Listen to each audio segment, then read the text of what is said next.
Hi friends, Naidu பேசுகிறேன். நாம் நிறைய லீடருங்க நம்மளுக்கு நல்லது பண்ணியிருக்காங்க. கலைஞர் சார் இறந்து போயிட்டார், அவர் கடவுள்கிட்ட இருக்கார். பட் அவருடைய பையன் ஸ்டாலின் சார் நல்லது பண்ணுறாரு. பட் அவர்னால எத்தனையோ குடும்பங்கள் வாழுது, எத்தனையோ நல்லது பண்ணியிருக்காரு.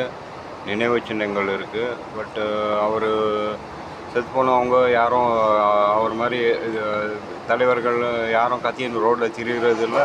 வண்டியில் சவுண்டு பண்ணிக்கின்னு அங்கங்கே வந்து கத்திக்கின்னு அதாச்சு இதாச்சுன்னா யாரும் புலம்புறதும் இல்லை. அது மாதிரி ப்ராக்டிகாலிட்டியில் இல்லவே இல்லை எதுவுமே. பட்டு நம்ம தலைவர்கள் இதுக்கெல்லாம் ஒரு வழி காட்டணும், நல்லது பண்ணணும். எத்தனையோ பேர் பெரிய பெரிய லீடருங்க நல்லது பண்ணியிருக்காங்க. பட் யாரும் ரோட்டில் கத்தின்னு திரிஞ்சு அங்கங்கே சுற்றின்னு திரியல. கேட் முன்னால வண்டியில் சாப்பிடும்போது